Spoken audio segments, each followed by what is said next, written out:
La temporada 2026 de Fórmula 1 comenzará pronto y todo el mundo está deseando saber quién fracasará y quién se alzará con la victoria. El equipo de The Race ha pasado horas observando desde la pista, hablando con miembros de los equipos y pilotos, intercambiando información en el paddock y analizando datos para intentar darte esas respuestas. Esto no es una predicción para el inicio de la temporada y mucho menos para todo el año 2026, sino una evaluación de la situación de los equipos tras 3 semanas de pruebas. Dicho esto, aquí está nuestra clasificación de los 11 equipos de Fórmula 1 de peor a mejor. 11º Aston Martin. Sorprendería si Aston Martin realmente comenzara la temporada en último lugar, pero la impresión que ha dejado en las pruebas es la peor de todos los equipos. Los problemas con el motor, las limitaciones del coche que simplemente no se pudieron solucionar debido a la falta de rodaje y un déficit enorme en el aprendizaje de estrategias de gestión de energía para dominar las normas de 2026 hacen que Aston Martin salga de Bahrein en pésima posición. Y esta es nuestra única salvedad. No creemos que el Aston Martin sea el coche más lento y podría o incluso debería dar el mayor salto desde las pruebas hasta el inicio de la temporada, pero tal y como lo hemos visto hasta ahora, se encuentra en la peor posición, tiene la peor fiabilidad, uno de los paquetes más lentos, no puede mostrar su potencial y está muy lejos de estar preparado. 10º Cadillac. El nuevo equipo de Fórmula 1 está comenzando su andadura en la parte trasera de la parrilla tal y como se esperaba, pero de la forma más optimista que podríamos haber imaginado. Cadillac termina la prueba a poco más de 3 segundos del ritmo y con un kilometraje respetable, a pesar de que se vio limitada por pequeños problemas aquí y allá, ninguno de los cuales el equipo teme que se repita en Melbourne. El coche tiene un déficit de carga aerodinámica y eso se nota especialmente durante una tanda cuando los neumáticos se desgastan, pero tiene un balance relativamente benigno, por lo que hasta ahora no ha habido sorpresas desagradables. Esto deja a Cadillac en una posición por delante de Aston Martin en esta clasificación, gracias a cómo sale de Bahrein, no mucho más lento si es que lo está y con más posibilidades de terminar. 9º Williams.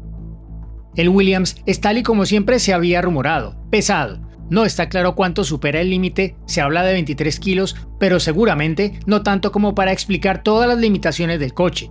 Este no es un coche que alcance fácilmente sus objetivos, parece pesado en el eje delantero y además de tener un exceso de peso, presenta limitaciones aerodinámicas. Quizás sea debido a la nueva filosofía de alto ángulo de inclinación o rake, o quizás haya algo más en el coche que no se entiende muy bien. El coche funcionaba, sin lugar a dudas, así que el kilometraje no era un problema, simplemente nunca llegó a cobrar vida y en Bahrein quedó en tierra de nadie, entre el grupo medio al que Williams llegó recurriendo a neumáticos más blandos. Williams está a la defensiva y comienza con unas expectativas más bajas de lo que debería, dado su enorme enfoque en 2026 el año anterior. 8º Audi. Si hubiera un premio al mayor progreso en las pruebas, sin duda se lo llevaría Audi.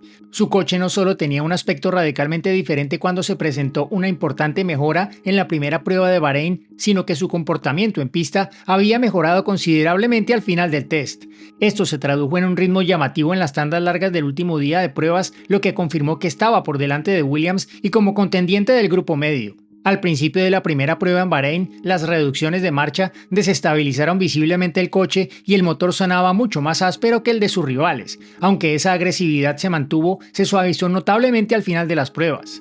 El último día todavía se notaba cierta inestabilidad trasera al frenar en las curvas más lentas, pero el coche se podía conducir con consistencia. Aún quedan dudas sobre la potencia real del motor Audi, pero eso se debe principalmente a que solo lo utiliza un equipo. Tal y como están las cosas, Audi debería comenzar el año como participante de la Q2. 7º Racing Bulls. Los Racing Bulls se sitúan firmemente en el grupo medio, pero fueron menos convincentes que Haas y Alpine, ya que era evidente que se trataba de un coche más complicado. Aunque las cosas mejoraron notablemente tras una difícil primera prueba en Bahrein, donde los pilotos se vieron limitados por la inestabilidad del coche al frenar en las curvas lentas, al final de las pruebas aún quedaban indicios de ello. Más tarde, cuando Arvid Lindblad dio unas vueltas rápidas, tuvo 2 momentos de derrape en la curva 10 cuando realmente se apoyó en el coche.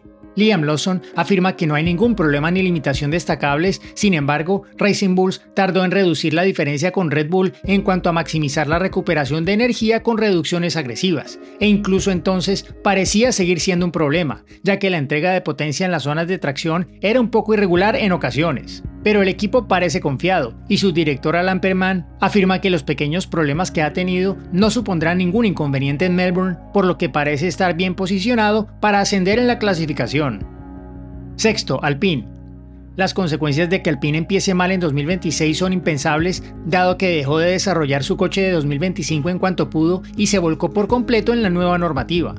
El resultado tiene que ser como mínimo un coche decente y ese objetivo se ha cumplido. No solo eso, sino que parece ser el tercer mejor equipo Mercedes por delante de Williams y podría ser un contendiente por entrar a la Q3.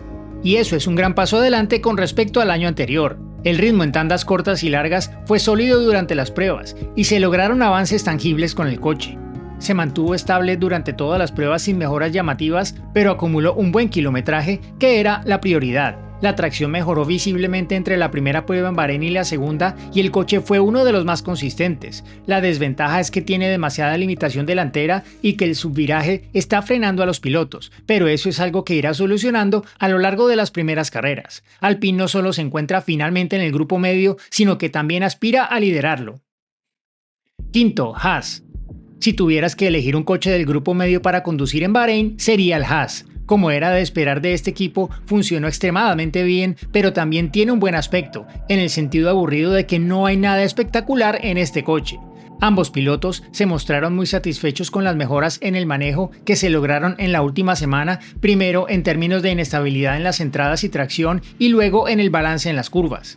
Parece un coche equilibrado y sólido y con todos los cambios en el reglamento y los malos resultados de algunos equipos es realmente una plataforma ideal para empezar el año. Haas es lo suficientemente bueno como para liderar el grupo medio en su mejor momento, pero tal vez el potencial de Alpine acabe elevando al equipo cliente de Mercedes ligeramente por encima. Cuarto, Red Bull. En manos de Max Verstappen, este coche se ve tan bien en la pista como cualquiera de los equipos líderes, pero a menos que Red Bull esté ocultando más de lo que podemos percibir, se revisó a medida que avanzaban las pruebas. En ocasiones durante la primera semana en Bahrein parecía legítimamente el paquete de referencia y las potentes características de despliegue del nuevo motor siguieron siendo evidentes en la segunda semana. Sin embargo, en general quedó eclipsado por Mercedes y Ferrari, ya que esos dos equipos realmente encontraron su ritmo y McLaren también se puso a la altura. La excelente preparación le permitió comenzar las pruebas con buen pie, pero ahora Red Bull tiene más trabajo por delante para recuperar el ritmo perdido. Tercero, McLaren. El campeón mundial del año anterior no va a ser el referente a principios de 2026, pero al menos está compitiendo con los equipos oficiales. Al final de su segunda semana en Bahrein, McLaren se sentía provisionalmente seguro de su competitividad frente a Red Bull y quizá ligeramente por delante. Su coche sin duda mejoró y pareció mucho más consistente, pero parece que sigue habiendo un déficit en cuanto a la gestión de la energía, ya que McLaren aún no acaba de comprender lo que Mercedes es capaz de hacer. Dicho esto, se espera un pequeño aumento en el rendimiento en Australia cuando se incorpore el último motor Mercedes tras haber probado una versión ligeramente inferior en las pruebas. Esta pequeña limitación en el rendimiento, fácilmente rectificable, es lo que sitúa a McLaren por delante de Red Bull en esta clasificación, ya que por lo demás ambos parecían estar empatados al final de la prueba. Segundo, Ferrari. Ferrari no solo llamó la atención por varias características de diseño innovadoras, en particular su alerón trasero invertido y el alerón que aparecía detrás del escape, sino también por su rendimiento en la pista. Pero aunque Charles Leclerc marcó el ritmo absoluto en las pruebas, las tandas largas sugieren que aún no está al nivel de Mercedes. Pero incluso si ese fuera el caso, tiene una buena base sobre la que construir, ya que su turbo más pequeño convierte el coche en un cohete desde la línea de salida. Lo más llamativo del Ferrari fue el progreso realizado en cuanto a dinámica. Desde el inicio de la prueba en Bahrein, el coche respondía bien en las curvas, pero era inconsistente y carecía de agarre trasero. Incluso cuando mostraba un buen ritmo, el coche se movía notablemente más que el de sus rivales. Pero a medida que pasaron los días, las constantes mejoras hicieron que cuando Leclerc marcó sus vueltas rápidas hacia el final del último día, el coche parecía bien balanceado, sensible y capaz. Primero, Mercedes. Metronómico fue el adjetivo que vino a la mente para describir al Mercedes tanto por su aplomo en la pista como por el hecho de que acumuló más vueltas que cualquier otro equipo en las pruebas de pretemporada, esto a pesar de los problemas ocasionales que le hicieron perder tiempo en pista. Incluso en el último día de pruebas hubo que cambiar la unidad de potencia tras una pérdida de presión neumática. Al principio de la primera prueba en Bahrein, tuvieron problemas que los dejaron por detrás de Red Bull en cuanto a rendimiento. pero eso se solucionó rápidamente y aunque Mercedes siguió hablando de la ventaja de Red Bull en cuanto a despliegue, George Russell admitió que la diferencia se había reducido gracias a los equipos con motor Mercedes.